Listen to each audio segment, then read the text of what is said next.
Piali. I'd first like to take a moment to acknowledge Canada Council for the Arts and ANDPVA, the Association for Native Development in the Performing and Visual Arts.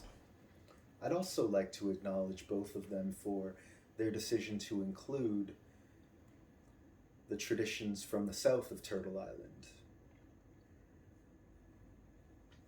What I've chosen to talk about this evening is storytelling through tattoo art. And for me, this comes from a deep desire to keep the stories of my people alive. For those of us who have not been raised immersed within our cultures, for those of us who have been raised far away from our traditional territories, for those of us who have not been able to spend a great deal of time within our extended families, amongst our knowledge keepers and elders, immersed within our language. This is one way that I have been able to learn a little bit more about my culture. A question that I had many years ago was, for those of us who have not been raised within our cultures, immersed within our cultures, how do we begin to find a little bit about our culture, to find an identity in that culture? And what I was taught in Oaxaca, Mexico, amongst the people of Casota Collective, what they taught me there was that you begin with one thing that you see value in, one thing that interests you. You begin there, and then you allow it to grow. And so for me, those are the stories that I have chosen to embed within my skin. And the reason I've chosen to do that is because that is something that no one can ever take away from me, the tattoos upon my skin. Maternally, my mother comes from a small community called San Jose Iturbide, which is in the state of Guanajuato in central Mexico. And around the 1950s, it became necessary for my grandmother and her 15 children to resettle away from our original community, the place that our family has always come from, and make their way into the mountains that surround Mexico City. A mountain that is historically Otominanu territory called Mazatepetl. In the current day, it's called Cerro del Julio. It lies within what is now Delegación Magdalena Contreras in Colonia Cuauhtemoc. That's in Mexico City, in the mountains surrounding the city. In previous generations of my family, we spoke a language called Otominanu, but the generations since my grandparents' time have only spoken in Spanish or English. I myself was raised entirely by strong women. In the current day, I can say that I'm very proud to be a father of 3 beautiful children, children whose mother ensures that they are very strong in their own culture. I'm also very proud to say that I'm a son. I'm the youngest in my family. I live in a multi-generational home. At this stage in her life, my mother resides here with us, and she teaches her grandchildren as much as she can about where they come from while she's in their lives. I'm also very proud to say that I'm a spouse to a very strong Indigenous woman who I've known since I was a young man. In fact, our families were close. I must acknowledge that it was really my sister who, I was about 13 years old when she began to reinforce the importance of our culture. I must admit that at that young age, I was quite confused and in many ways lost, and I didn't really understand the importance of culture. I didn't see how it was necessarily relevant to this world that I lived in Scarborough, in Toronto community housing. That's where I grew up, very far away from my traditions, very far away from our territories or our languages, where my family comes from. So I grew up in Scarborough, on Markham Road, in Toronto community housing, or in that period what was also called Metro housing. And I also spent a part of my life in Peterborough. I must say that that was a very good place for me. Again, I have to acknowledge the role of my older sister in looking after me. In fact, she was my legal guardian, but she also helped to ensure that I had some help in finding these good ways. And so from about the age of 13 years old, my sister ensured that I was attending cultural activities. I was finding opportunities to serve as a firekeeper, spending time participating within ceremonies, wherever possible, learning from elders. My sister reinforced the importance of this good life, and again, I acknowledge her for helping to make me the man I am today. It was a little bit later in life. The first time I ever was able to go to Mexico was, I was about 11 years old, but I didn't understand a great deal. My sister remained there, and she learned a lot about who we really were. After she began to take care of me, she taught me the importance of these ways, and in my 20s, I was finally able to begin making extended trips to Mexico, to our original territories, to the community where my mother had come from. And through learning and through spending time in those communities, I had the opportunity to learn from a beautiful Atomi elder named Francisco Luna Tavera. I had the privilege of attending Universidad de la Tierra in Oaxaca, Mexico, learning from Gustavo Esteva, an advisor to the Zapatista army, among many other roles. And I would also want to share that, in my mother's return to Mexico, I had the opportunity to also spend a great deal of time with my extended family who I had never grown up with, family who I'd never known, and I found great joy in spending time with them. I came to learn that my grandmother settled in Mazatepetl in a time when there were no other homes on that mountain, and the entire city grew around her. All of my aunts and uncles, my 15 aunts and uncles, they themselves built homes on Cerro del Julio, Mazatepetl, and my cousins, they all built their homes in that community as well. And what they told me on one of my trips when I was leaving was they said, "Here you will always have a home and you will never go hungry." And so I understood that I had a place. I had a place there. While I was growing up, we also had a family friend. His name was Oz Paredes. And Oz was a fascinating person. A lot like me, he had grown up very differently. never really immersed in his culture or alongside of his own people.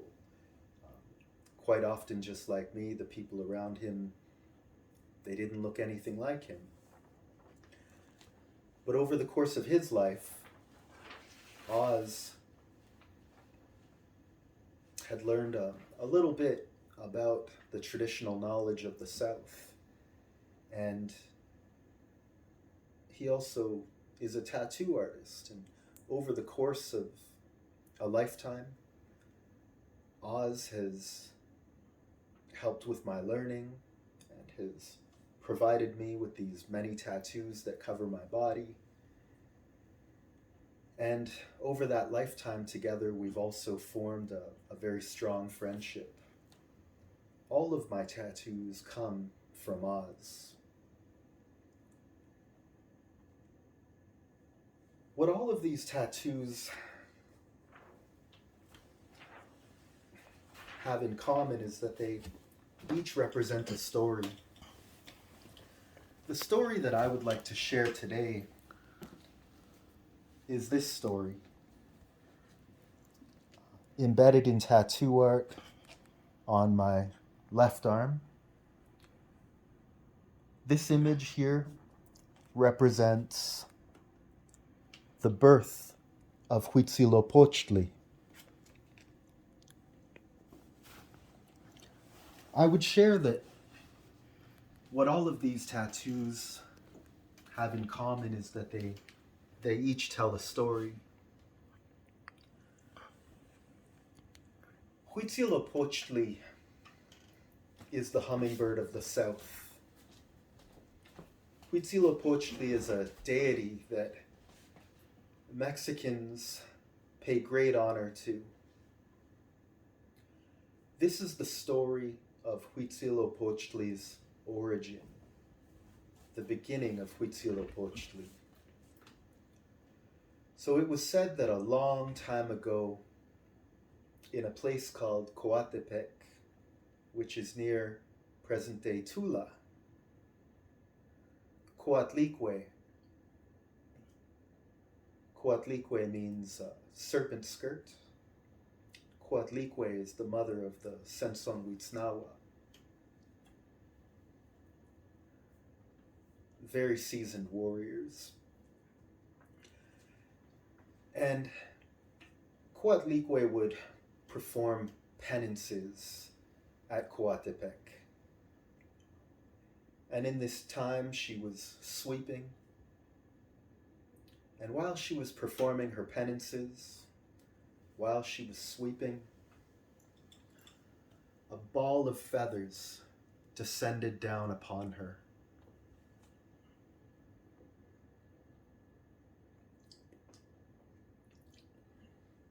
Coatlicue picked up this ball of feathers, and as she was still performing her penances, she placed them in her apron at her waist.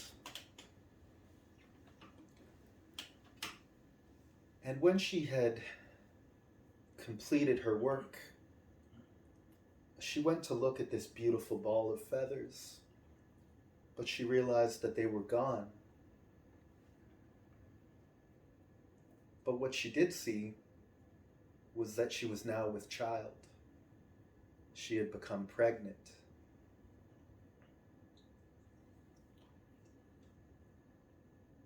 When her children, the Sensonhuitznawa, saw this, they saw that their mother was with child. They became enraged. They asked, they demanded, who brought this about? Who would dishonor our family? Who would dishonor us?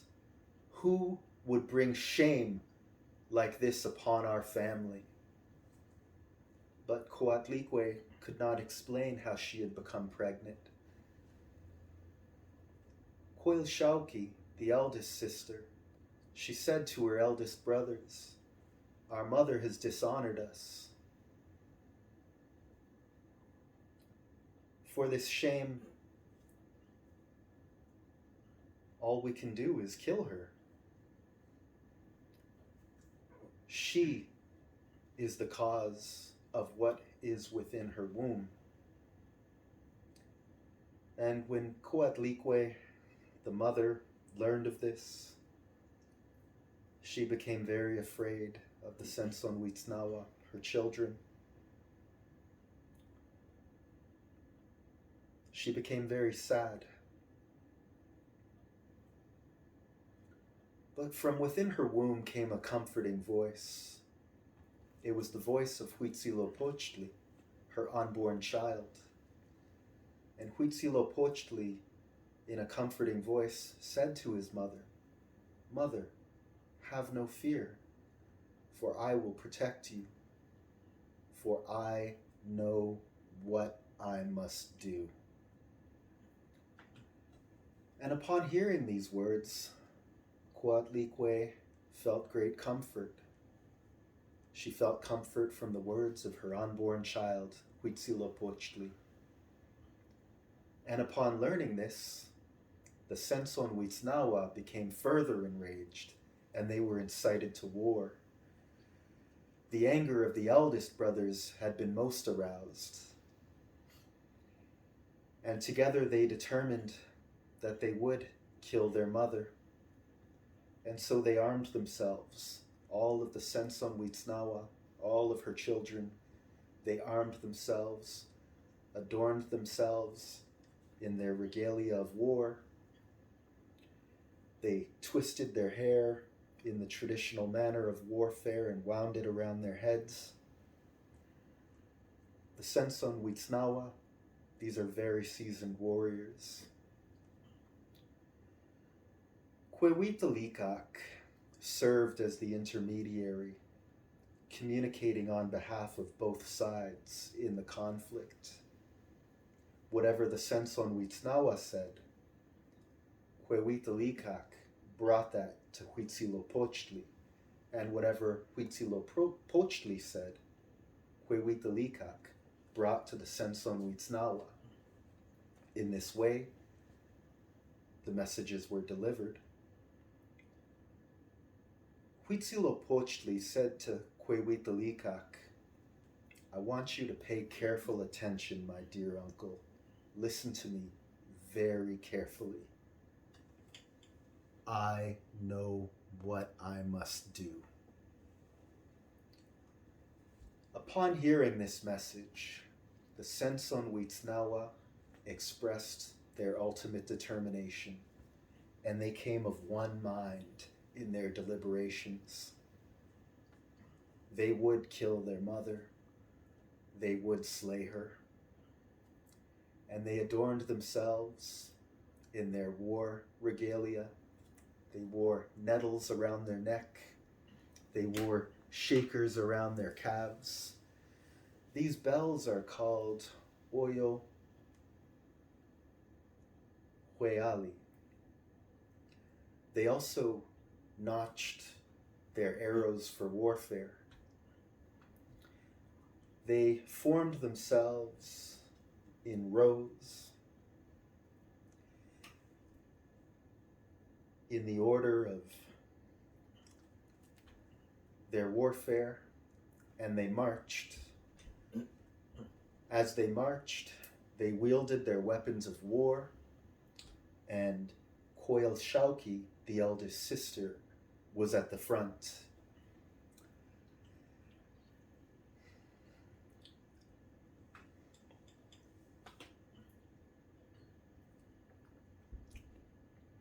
Upon seeing this, Huehuetelicue ran up the mountain to warn Huitzilopochtli. "Already they are coming." Huitzilopochtli listened carefully to Huehuetelicue, and he asked him, "Where are they now coming from?" Huehuetelicue said, "Now they are at Zompantitlan." Huitzilopochtli listened, and he turned to Huehuetelicue and he said in a calm voice, Where are they now, Quehuitlicac? Quehuitlicac responded, now they are at Coachalpan. They are coming closer. They are moving very quickly. Huitzilopochtli listened calmly, and he said again to Quehuitlicac, where are the Sensonhuitznawa now? Quehuitlicac responded, now the Sensonhuitznawa are approaching Apetlac. Huitzilopochtli listened. Again he asked Quehuitlicac, where are they now? Quehuitlicac responded,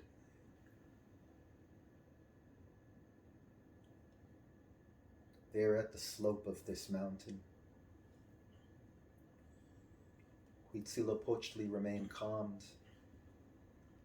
and he again asked Quehuitlicac, where are they now?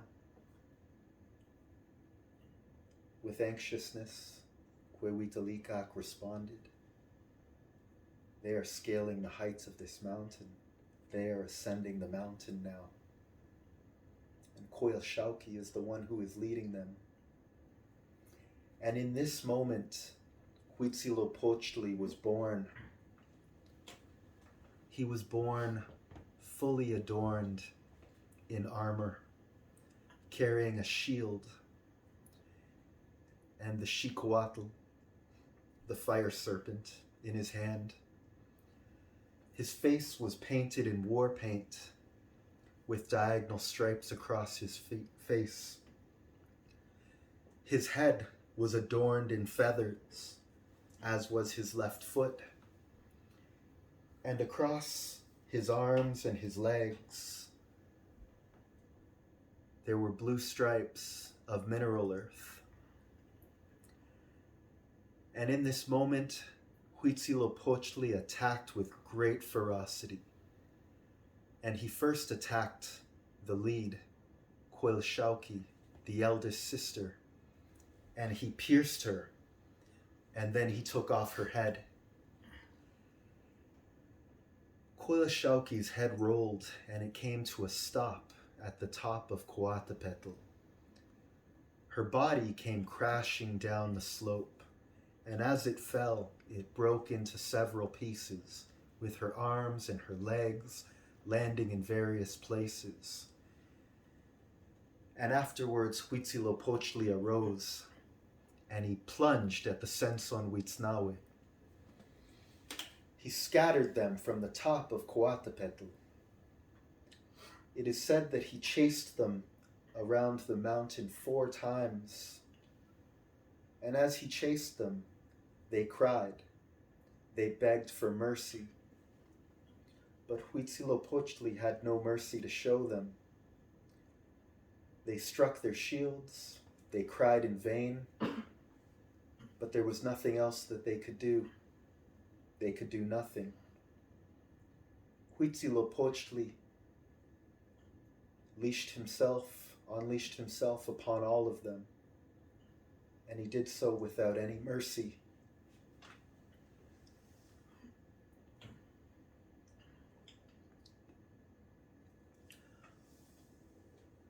Until the Sensonhuitznawa were exterminated, they were destroyed. The last of them pleaded, "Let this be enough."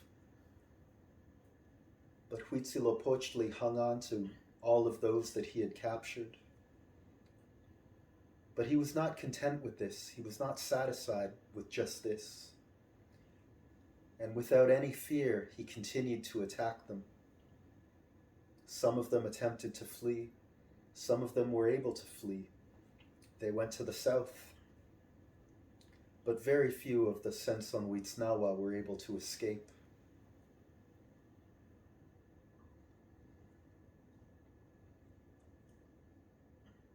Huitzilopochtli had slain them, and in this he had taken pleasure.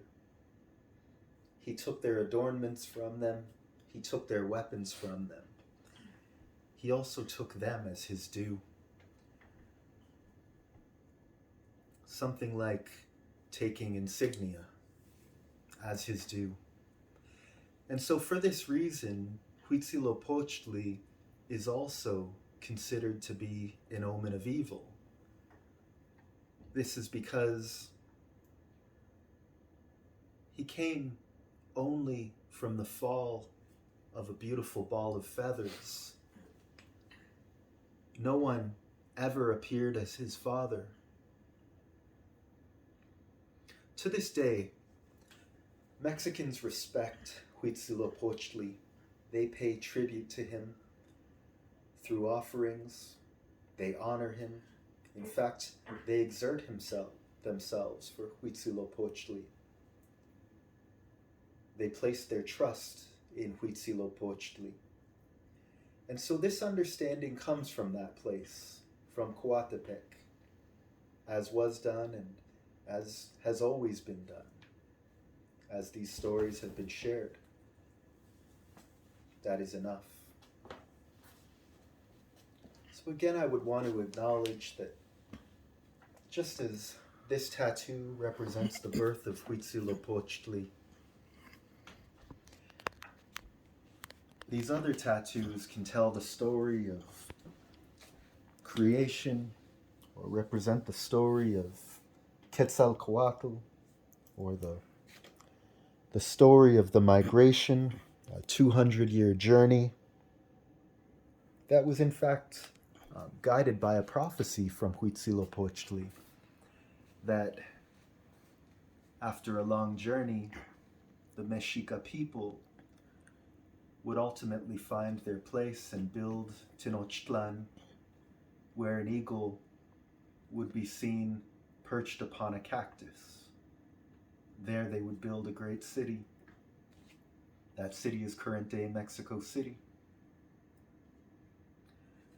These tattoos also tell the story of contemporary indigenous uprisings. A place where I have found great strength. And as a man, these tattoos also represent my roles and responsibilities in this life. Among those responsibilities is, for me, to keep these stories alive for the generations of my family and those who have yet to come.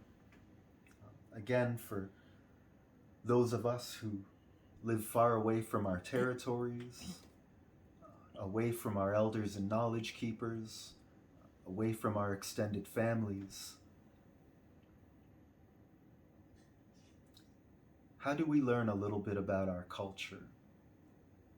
How do we learn a little bit about who we are as people? Again, what I was taught in Oaxaca by the people at Casota Collective, you start with one thing and you build from there. One thing that you find value in, one thing that interests you. And so with that, once again, I would like to thank Canada Council for the Arts and ANDPVA, the Association for Native Development in the Performing and Visual Arts. Tlazo Kamati.